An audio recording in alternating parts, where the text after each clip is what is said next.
Unmute. Everyone gets nervous with this. Sorry for everyone online.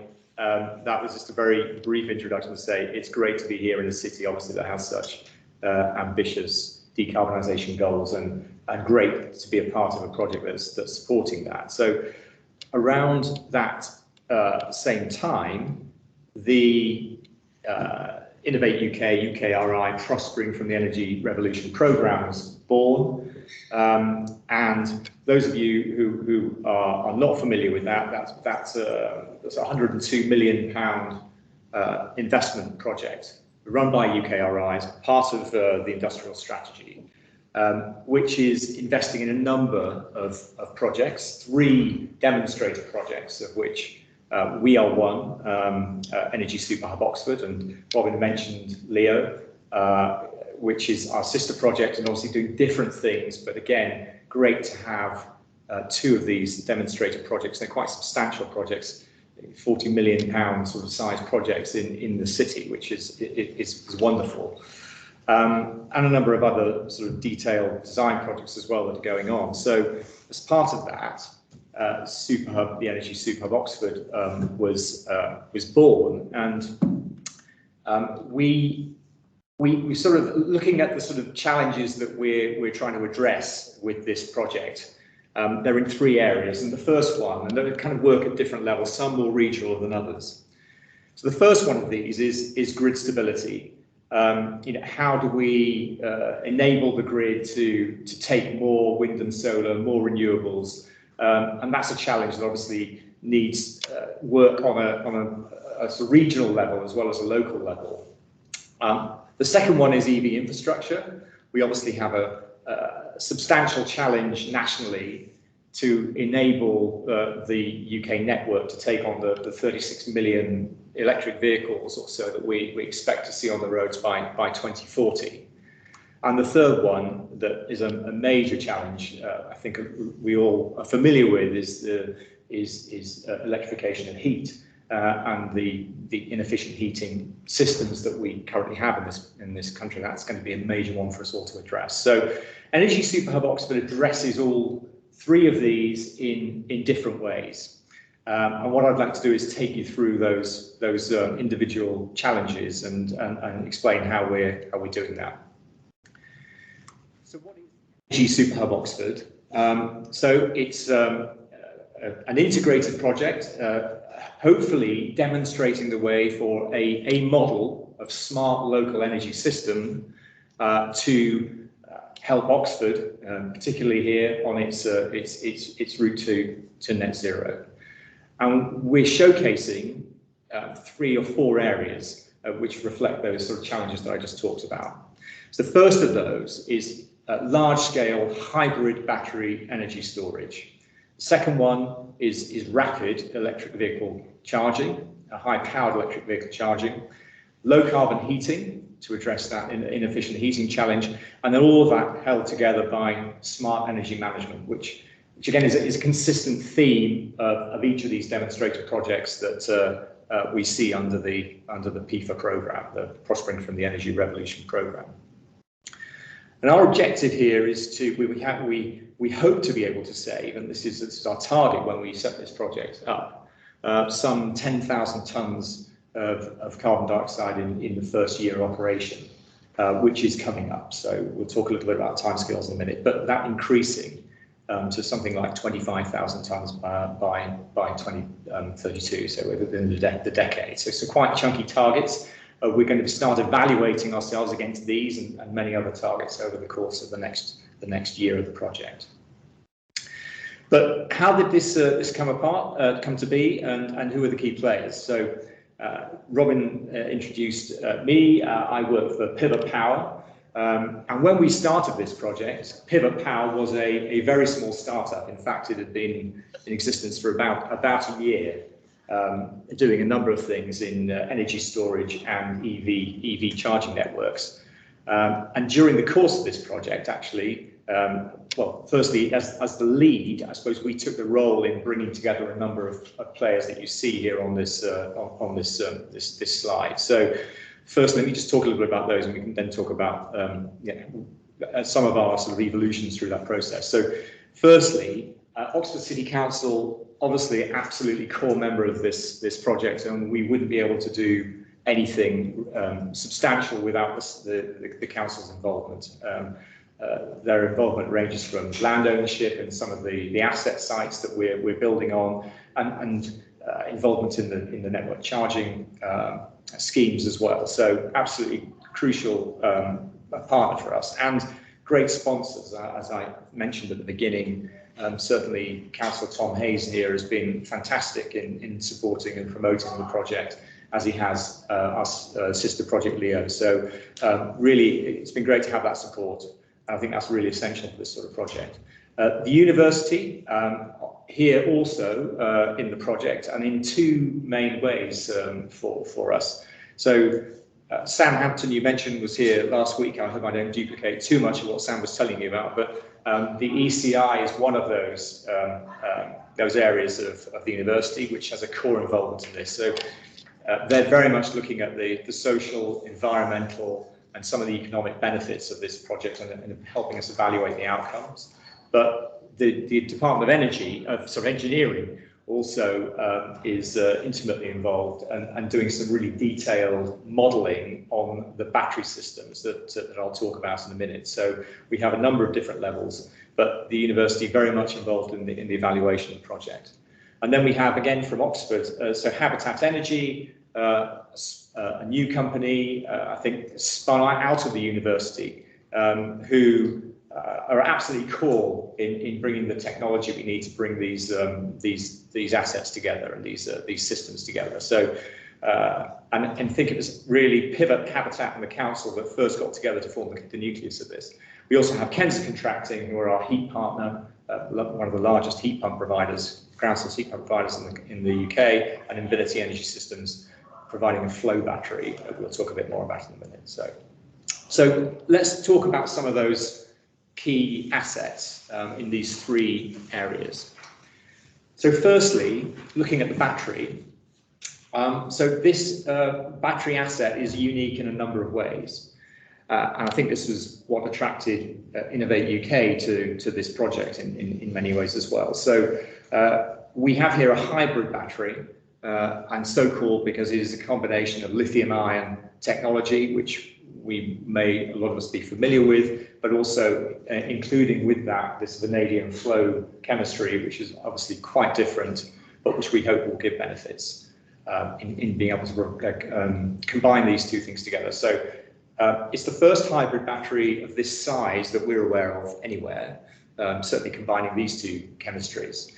It's also transmission connected, and that's again the first for the UK. So this is the first battery, I think, of any size that's connected directly into the national grid transmission network. So what we have is two assets here, and you can see them here. This is the national grid substation just to the southeast of the city, down at Cowley, which is represented by that big grey area that they won't let us take any pictures of, as you can imagine. But what you have here on the right of the image is the lithium-ion battery, and that consists of about 19 40-foot containers, about 7,000 Samsung modules in this case, and that's a 50 megawatt 1 hour lithium-ion battery, and we're combining that with this 2 megawatt 2.5 hour vanadium flow battery. Now, vanadium flow battery may well be more suited to longer duration type storage as we move forward. In this case, the 2.5 hours we hope will help the operation of the overall asset together. And what we will be doing is using a new optimization and trading engine, which is the asset developed by Habitat, as a way of bringing. We have an overall energy management system that controls both of these assets together, but Habitat's optimization and trading engine will be making the calls on those assets, depending upon the nature of the service that we want to provide. So the key things that we're engaged in right now, and let me just say to start that the lithium battery is in. I'll show you a picture of that in a minute. That's in and it's operating and has been from the summer. The flow battery is still being installed, and we hope to have all this operating as a combined unit by the early part of the new year. So in the meantime, not having the flow battery in place at the moment, we've been testing the lithium battery and making trading calls on that battery as well. And we've been providing grid services, which are really the answer to that challenge of grid stability. So at the moment, mainly those have been the new dynamic containment service, which has worked very well. And the battery has spent a lot of its time over the last few months in dynamic containment, providing that service to the national grid. Also, firm frequency response is increasingly over the next month or so has become another asset that we're also another service that we're also stacking on top of that, and we're starting to do some trading on a number of markets as well, the intraday, the day ahead, and the balancing mechanism. So all of this is a bit of an exercise in understanding how we can stack these different revenue streams, which services we can work together with and which ones are more difficult to do so. What we will probably do when the vanadium flow battery is live, we will probably operate the two assets separately for a period of a few months, maybe 6 months, to really understand how they work individually, and then start to try and combine those, with the idea that maybe that for some of this firm frequency dynamic containment type of activities, we can use the flow battery for some of the smaller demands around zero frequency, 50 hertz frequency, if you like, and save the lithium for the larger sort of trading on the balancing mechanism markets and other markets. But it's all to be really experimented with and played with, and that's going to be the purpose of the project over the next year. Once this whole thing is live, is that we will be really exploring this, trying to push it to its bounds a bit and understand what the benefits we can drive from that. So we talked, I mentioned the vanadium flow battery. I just have for those who are interested, what does that look like? You saw a sort of a schematic of what it looks like on the site, but this is the unit itself. So in this case, 27 20-foot containers. They each contain 6 modules, each with about 50 kilowatts of nominal power. And what this new product has been designed to do is to be able to deliver something we call an overdrive capability. So it has a nominal power of about 1.2 kilowatts, but we can pulse that using this overdrive capability up to 2.5 megawatts. Sorry, not kilowatts. If we so need.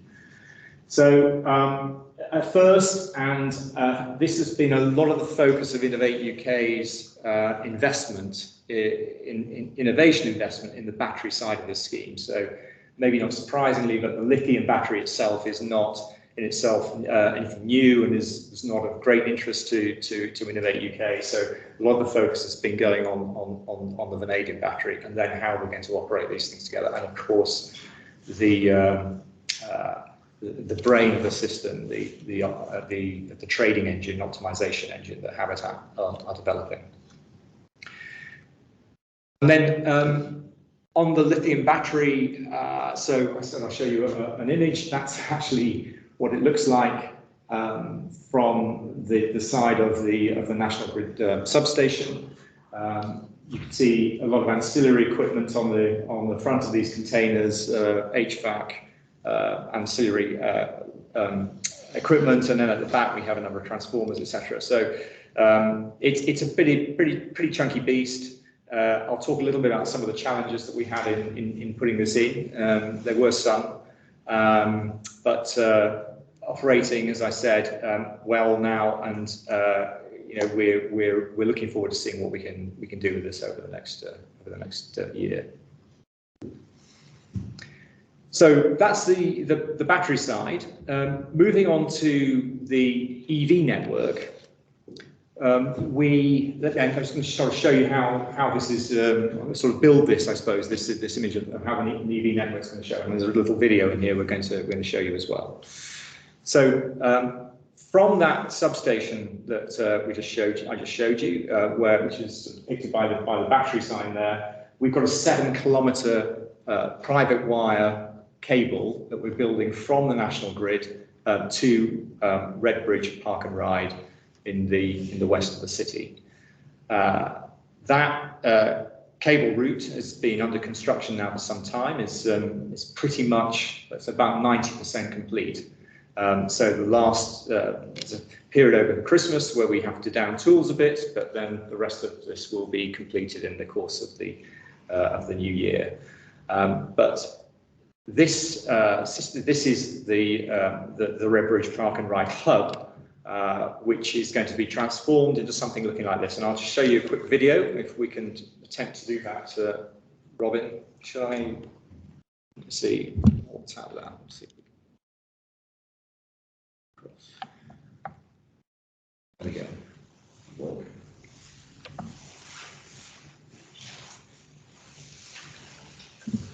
Right, so let me just talk you through this. So, as it says, this should be the most powerful charging hub in the UK when it's complete.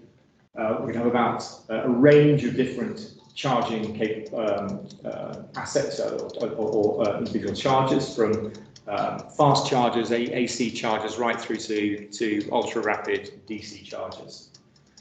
So people will be able to come in. They can charge their car if it's a DC vehicle in 15 minutes to 80% or whatever the rate is, and then be on their way. We hope to have some facilities here where people can stop for a coffee, and you can see this large canopy here on the left, which is being installed right now by the Dutch company Fastnet. So the 3 charge point operators that will be installing and operating this facility are Fastnet from the Netherlands, Tesla, and you'll see in a minute that Tesla, you may have just seen the Tesla superchargers going up past the canopy of trees, and then we have Gamma Energy, part of Vanadium from Spain, who are installing fast chargers, so the AC charging site. So that was quicker than I was able to talk through on it, but just talk about that again. There we go.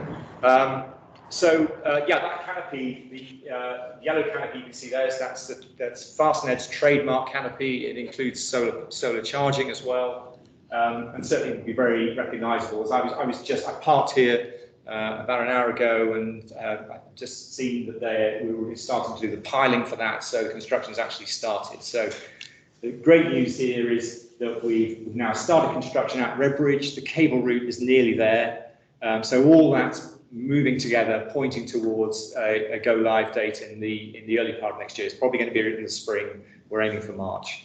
So that's all very exciting. And hopefully, yeah, will be a great asset for the city and for people with EVs here. So that EV Superhub is the first sort of major asset that we're connecting to this private wire, this private network that will be owned by Pivot Power.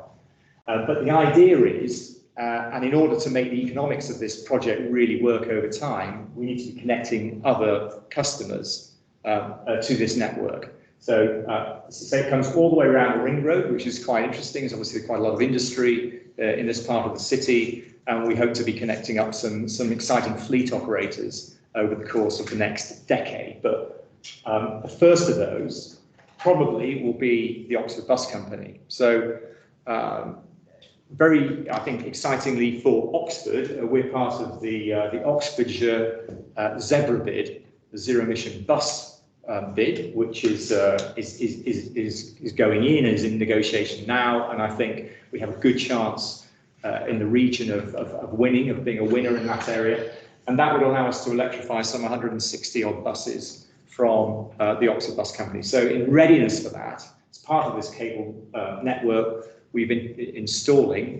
are installing a substation at the bus depot, and that will be used to charge that fleet of buses at the Oxford Bus Company. We hope also, I'll mention a little bit later, to bring in another bus company, Stagecoach, who are also on the cable route as well. So that would be a great decarbonisation win, we think, for the city. It's probably going to fall just outside the timelines of the ESO project itself, which finishes in March 2023. So the first buses may come in that time, but it's possible they're going to be a little bit later in that year. So, as I said, the idea is that we charge, we find other customers to develop this network. But another one of those key customers is going to be the council fleet themselves.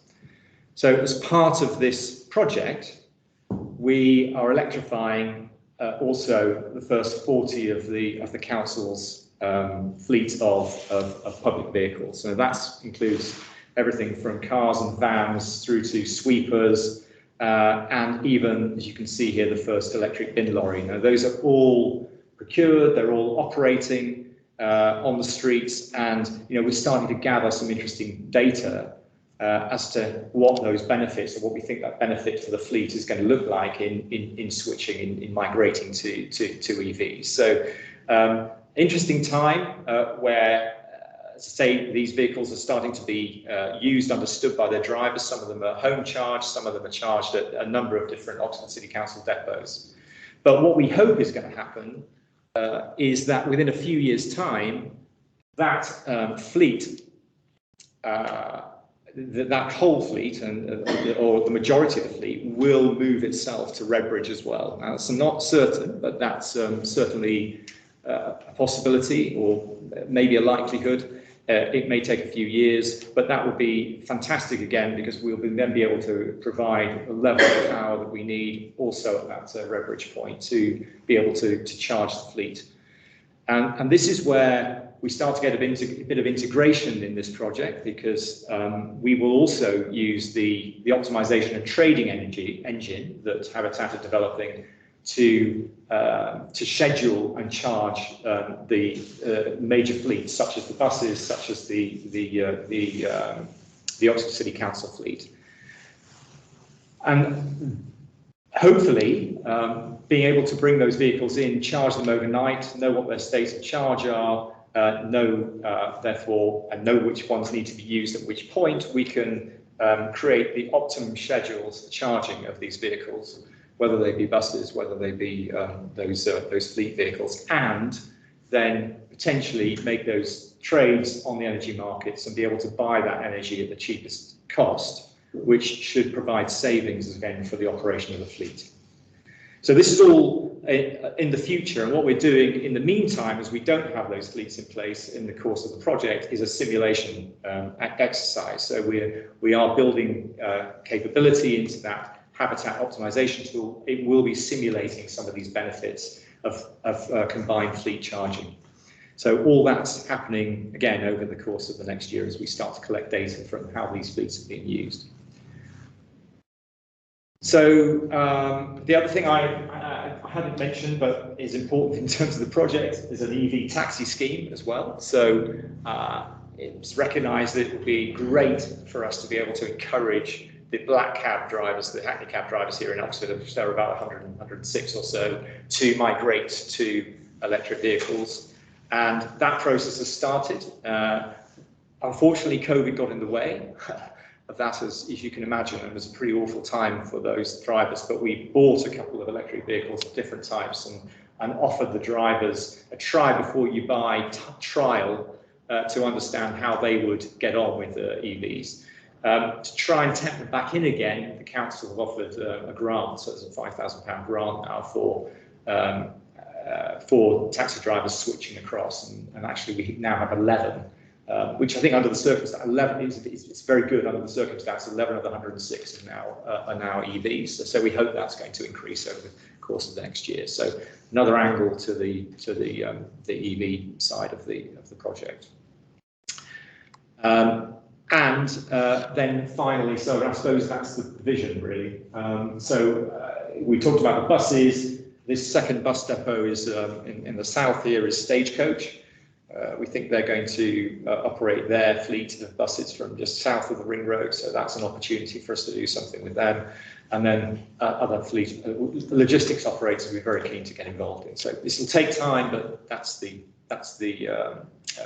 strategy and the plan for Oxford that we're hoping to pursue. And all of that, hopefully, of course, is going to bring savings in terms of not just for those fleet operators, but carbon savings and air quality benefits as well for the city.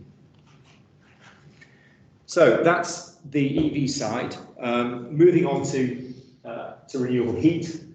And in this part of the project, we are installing a number of ground source heat pumps in the project. Now, the initial intention was that would be around 300 ground source heat pumps that we would be installing in various locations around the city. As it's happened, again, through COVID and more importantly, through the erosion of the renewable heat incentive, it's been very difficult to make that case for the number that we would like to have had. So, but we have secured 60 of these, 57 with Stonewater Housing, the social housing organisation in the south. So those are installed. But the kind of important thing about this is not, I suppose we're taking this a step beyond just installing ground source heat pumps, which I think is known provides benefits, both bill savings and also green benefits for some time. But what we're trying to do here is tally that up with time of use tariffs and load shifting, which would give further benefits to those residents, and also ultimately, if we could scale, hopes to starts to take some of the pressure off the grid, which I think is again one of the challenges we face in decarbonisation of heating. And it's one thing to get these heat pumps into our homes, but that's going to be quite a headache for the grid over time. So, a number of new innovations in this part. Firstly, what Kenza are calling here a shoebox heat pump, a very compact, one of the smallest units on the market. And critically, again, smart controls developed to work with those heat pumps to make automatic decisions about when to shift load, when to heat, learning the fabric of the building and the preferences of the users, deciding when to make those calls on when you start to heat your building. Maybe you heat it a little bit higher than the preference and let it cool down if that's going to help you avoid the peak heating rates, etc.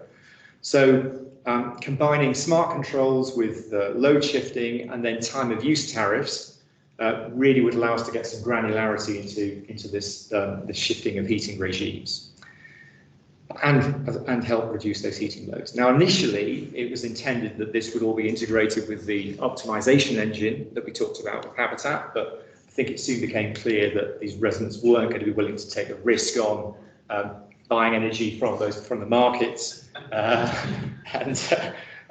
think that pretty soon became clear it was going to make sense to retain the connection for the heat side into the distribution network, which is what we have now. But so we have a separate control system, again using machine learning and all the good things, but not connected to the rest of the system, as you can imagine. So, as I said, the first 57 of those are in. A few more will be going in over the course of the next few months, testing some more technology that Kenza are rolling out. So, but we're into that phase now where we're starting to collect some interesting data. And I think these have been operational since the summer.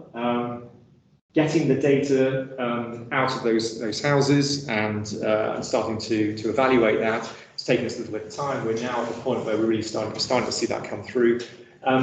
So qualitatively at the moment, the feedback is really good, and I think this is perhaps not surprising, and we've seen this elsewhere in the country with heat pumps. But the users, are finding that they are much happier with their heating system, and they are seeing built savings than they used to be. So, some nice qualitative information and coming out of some of the interviews we're doing, but the quantitative stuff is really going to sort of start delivering over the next year. One of the unfortunate things is, of course, the sort of craziness in the markets at the moment has slightly stymied our intention to go to agile time of use tariffs, which is where we were really hoping to see another step up. That may come back. I mean, who knows what's going to happen, but it has made it slightly more difficult for us well, certainly more difficult for us to encourage people to switch. So we're now looking at alternative tariffs instead of sort of half-hourly time of use tariff, like the Octopus Go, agile type tariff. We're probably proposing something that's more like a nighttime tariff, but again, they will be able to heat their properties earlier and make use of those cheaper times overnight. So all that in process, and as I say, operating and data being collected. So that's all very, very exciting for us. So I think I've talked a bit about integration. It's obviously one of the objectives of PIFA, as it is for our other partner and sister demonstration projects, to integrate these assets as much as possible. Clearly for us, that's happening very strongly on the transport and the battery side with that common connection, which is bringing economic benefits and allowing us to make trades and buy energy, hopefully that we'll be able to use for charging. And certainly this island mode I mentioned, but catering for grid outages and maintenance is an interesting challenge that we have as well, and that we'll be looking to develop and build resilience really around those sort of planned and unplanned outages.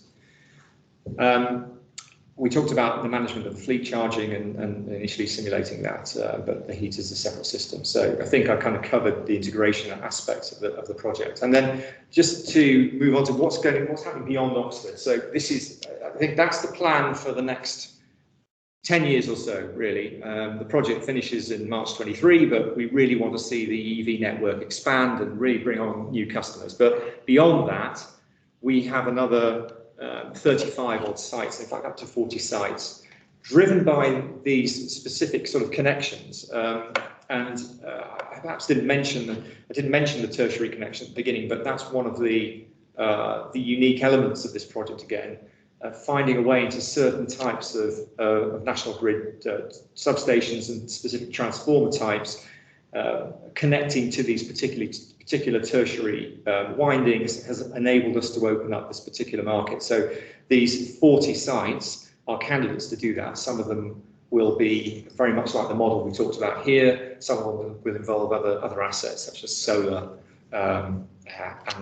and other things. It'll be a flexible type of structure, but we're already building the next two of these in Coventry and Birmingham. And when I say building, so we've broken ground on the battery side, so that's underway, and we're now working to develop the EV networks around those two locations as well.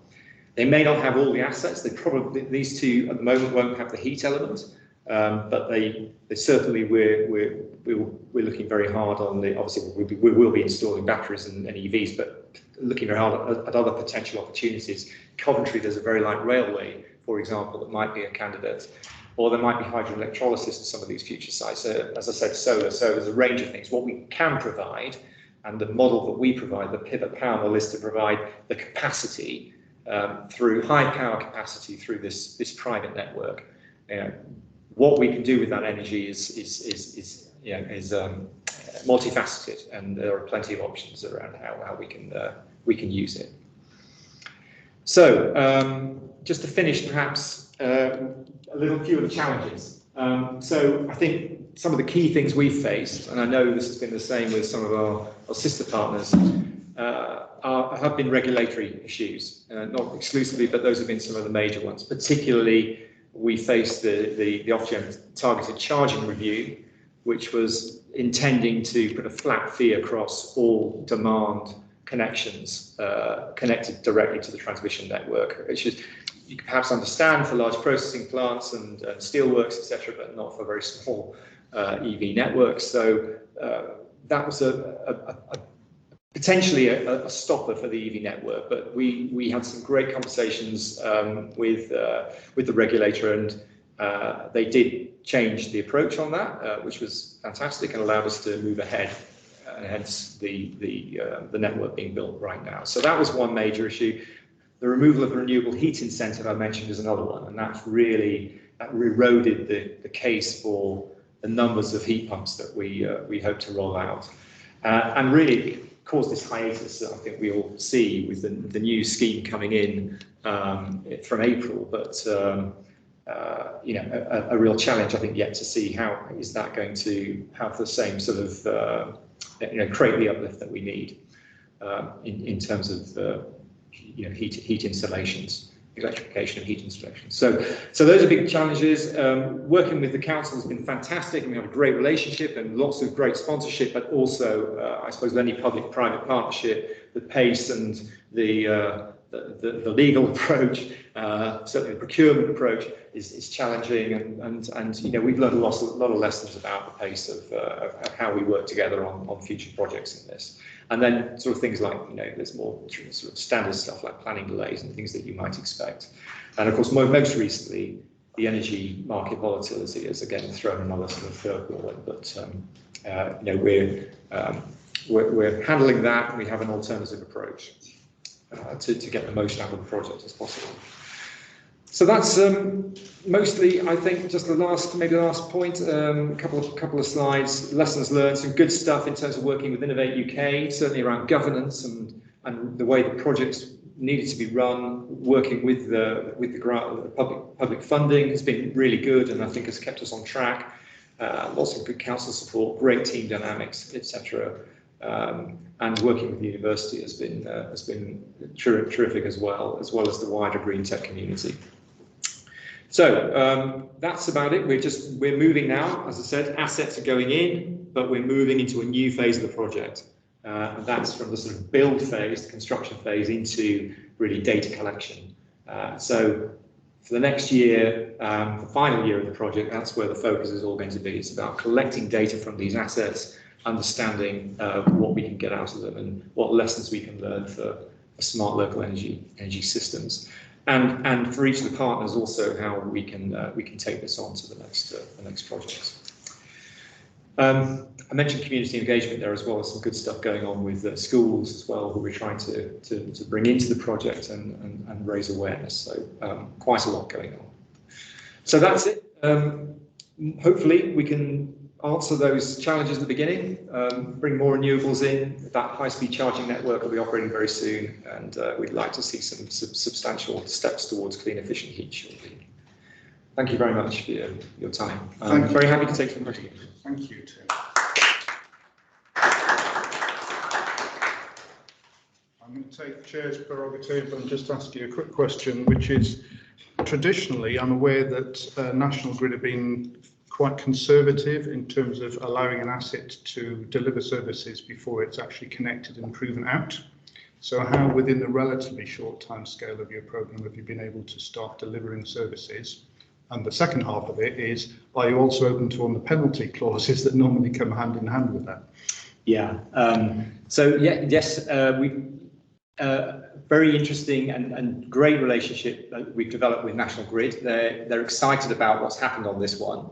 And that's really, I think, generated some real enthusiasm for the suite of projects coming beyond that. We had to, of course, tick all the boxes in terms of our standards and regulations to be able to play in each of these different services and on the markets themselves. And that's been a real challenge for Habitat, in particularly in taking their product. And most recently, for example, I think the direct containment moving to the sort of the 4-hour EFA block type procurement. These sort of changes require some pretty major input and adjustment to the system. So they've been very, very responsive and achieved that. But I think being able to demonstrate that, we've not had any issues from National Grid around concerns with this asset then being able to support in the market, and it's worked very well over the course of the last few months. So that's a good place to start, and hopefully we'll see more of them. Okay. And are you exposed to the penalty clauses side of things? Okay. Yeah, absolutely. So I mean, this is it's an interesting tool. It's obviously it's an automatic trading engine, really, and almost in real time when you get into the balancing mechanism with all the pros and cons of that. And I think the question around how much human engagement we have in some of those decisions is something that we're very much looking at, and we're very much involved in at this point, and making sure that we're comfortable that it's doing what it's doing. But Habitat have done a fantastic job. I mean, it's quite timely. We're hearing quite a lot more about the role of AI. So if the AI places a bet, which perhaps you wouldn't have gone for yourself, and you end up on the wrong side of it, that's quite interesting. Yes, absolutely. Do you have any questions in the room? Okay, so if you don't mind, I'll just bring the camera around. If you speak up, please. Great, and well done. It looks like a superb project. So, and it looks like a lot of work getting to where you got to. 10,000 tonnes saving. How does that compare to Oxford City's total footprint, including all the businesses in Oxford City? I don't have a number for that. Or somebody else might in the room. Malcolm, you wouldn't have an idea, would you? I mean, I know that's something like, we're talking about something like 4,000, vehicles worth. So I mean, it's going to be small in the overall scheme of Oxford's footprint, but a lot of that in the early years as well will come from the battery trading. So because obviously we don't have much in the way of sort of EV impact in the first year. That's going to ramp. So a lot of this is about assumptions around the grid intensity and the number of cycles that we're making on that battery. So we will see, we will be held, for sure. The university are going to be keeping our feet to the fire on that, and doing some interesting analysis in this first year. But I can't put it in context of the overall loss, I'm afraid. I could probably, if I had the Oxford City press release, I probably would have those numbers in there. And the Home Energy Conservation Act report talks about housing demand and so forth. But yeah, you need the numbers at your fingertips really for that. Right. Online, Amanda, I don't know if you're wanting to place your question live. If it's possible to turn on your camera and your microphone, we could put you up on the screen here. I wonder if could you just on share? Yeah, so if we stop sharing. It's easier for us to see what's on the screen. Right, just a second. It's a little arrow, north facing arrow. Just give us one moment, Amanda, before we put you on the main screen, if that's okay. You see beside the word lead? Yeah, sorry, it's on the left of that is an arrow facing. Yeah, sorry, it's hidden by this thing, isn't it? Or an X. Yeah. I'll drag the mains on. What I'll do is the opposite. I'll actually take this okay. over there. Amanda, you're now on screen. Yes, okay, thank you. Very interesting, very impressive. The small ground source heat pump unit, does that include a domestic hot water tank or on-demand hot water heating? It does provide water heating, but it's there is a tank. There is a hot water tank in the property as well. Yeah.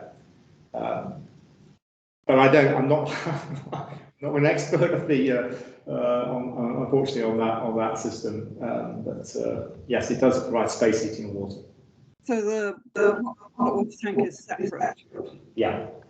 And I know, Amanda, that modern houses actually space for hot water storage is one of the challenges, because we tend to like building houses quite small footprint in this country, don't we? True. Thank you very much for your question. Okay. Got another question in the room from Anne. Yeah, I'm really curious about the connection between the grid and the cable, and how all that works. And its security, and all the questions that anybody would have around it. Yeah, it's a good point actually, because I think that's a good thing to clarify, because these two assets really work fairly independently. I mean, we share a connection. And obviously that brings benefits. Obviously, that's where we get the energy from both sides. But we're not using the battery generally to be powering the EV chargers. I mean, that's not in intention of this. But as far as an individual connection is concerned, we just have a share. We have a single 57 megawatt connection.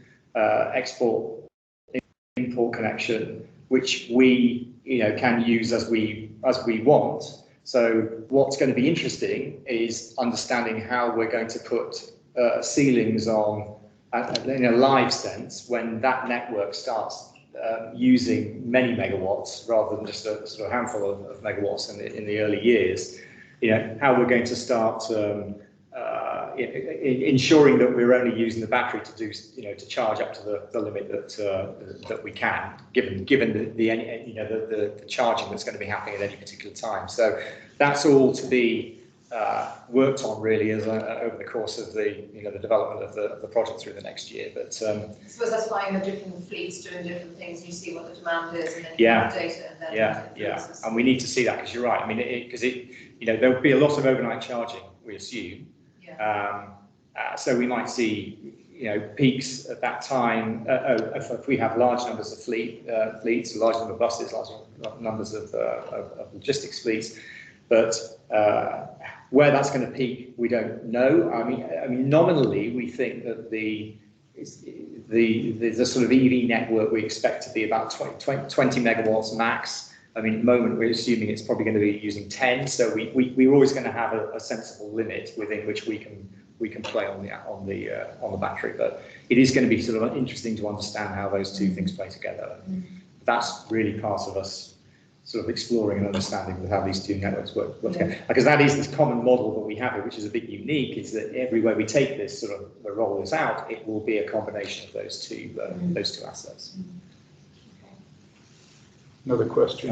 Yeah, maybe just to follow up on that. So when you talk about island modes, any particular planning, like from the transmission side to the distribution side, you need to do? I think the sizing of the battery, any particular additional controllers you need to plan for that? And also maybe from a national grid perspective, given this is the first in the UK, any like a VAR compensator they need to install to account for those particular large assets for the battery bank?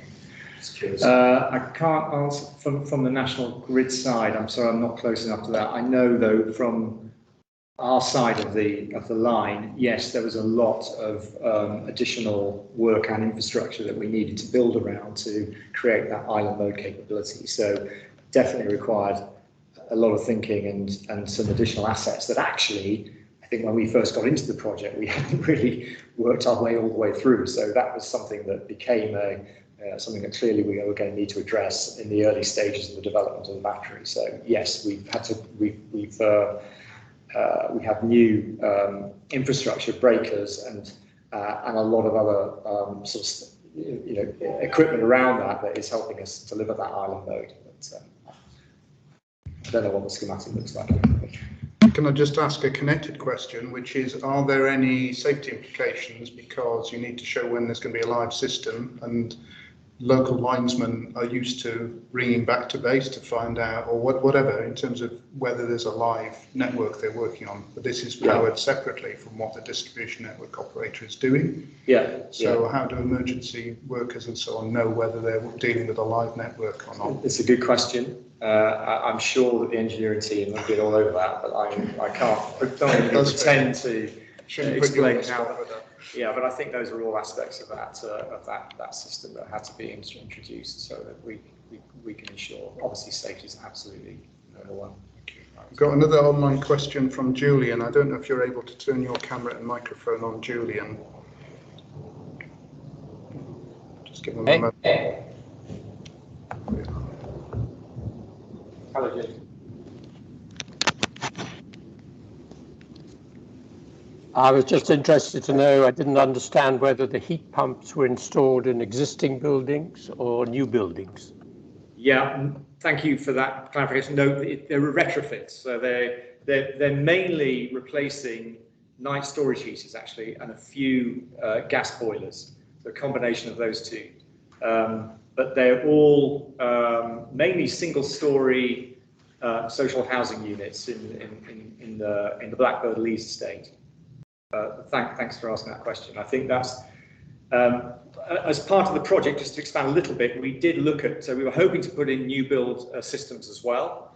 And again, we struggle with, actually, it's quite interesting. This is one of the challenges we're going to have to face in rolling these sort of things out, but the developers were not enthusiastic about paying a few £100s for the additional smart controls that would have made such a huge difference to their future buyers, electricity bills. But this is the sort of challenge that we face. So, several hundred of those new build, we were hoping to put just smart controls into the existing heat pumps buildings. But so for this project, it's retrofit. Thank you very much for your question, Julian. And it's quite interesting, there's mandated smart capability on electric vehicle charging. So you might wonder whether smart charging should be a requirement for new electric heating technologies. Yeah. I'd also be interested to see if when people fill in their satisfaction with the heating system, how the cold snap over the weekend might have affected their opinion. Well, that's a good point, because I think we're just coming to the first. I mean, obviously, the benefit of having a whole year, in fact, it'll be near a year and a half, but we will have the full cycle, including the winter, so that is going to be important. And it's very interesting seeing the data that's coming out of these.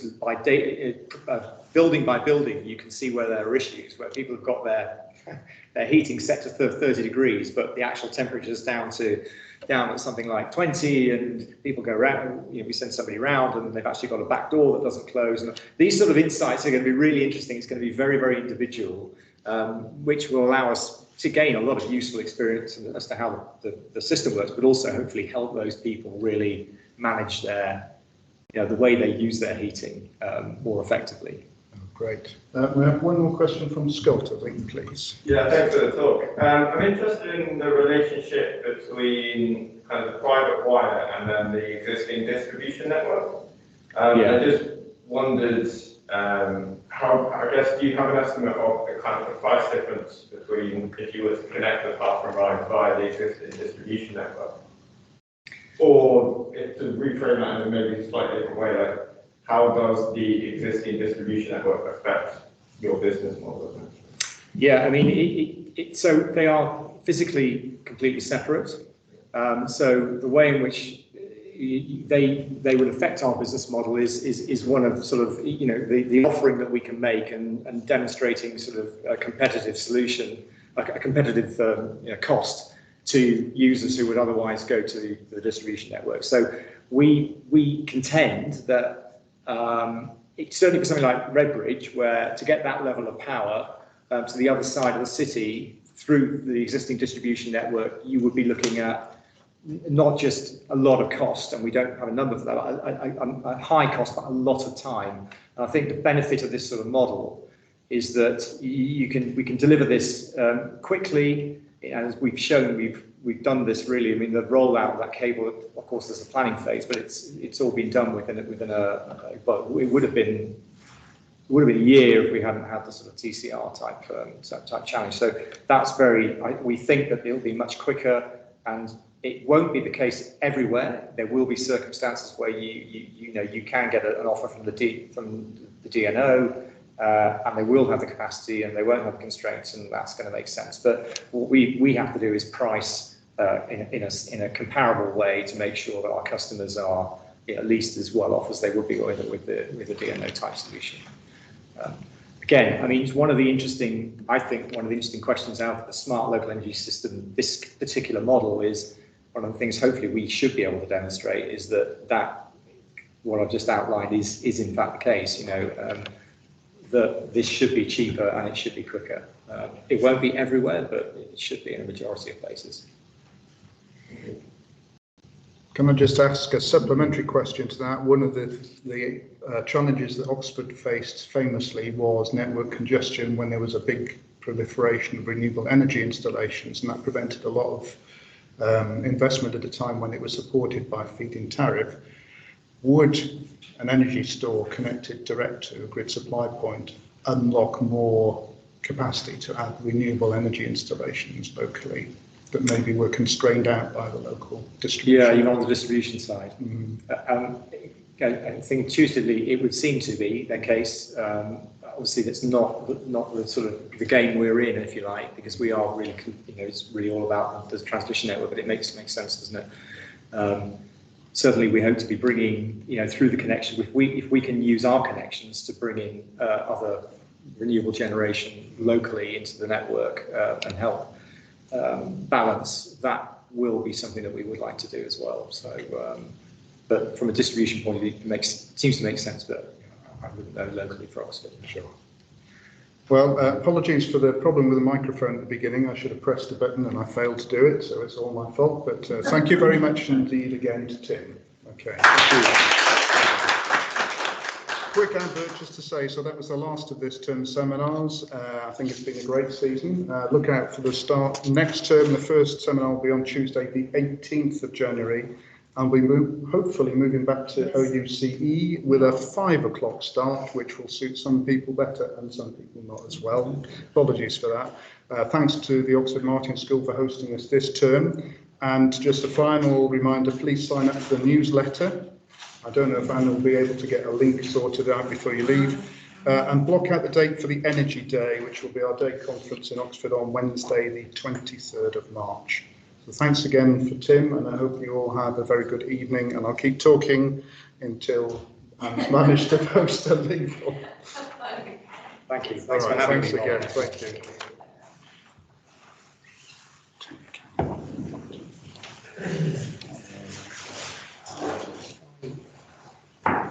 you.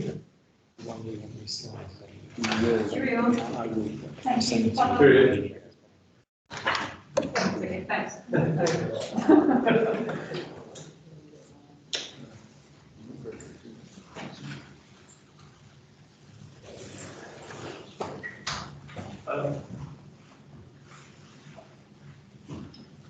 I just wonder whether you go back to Refuge on the bus, because they've messed about the times. Yeah, what have they done? Well, the next one's at Oh, great. 17:20.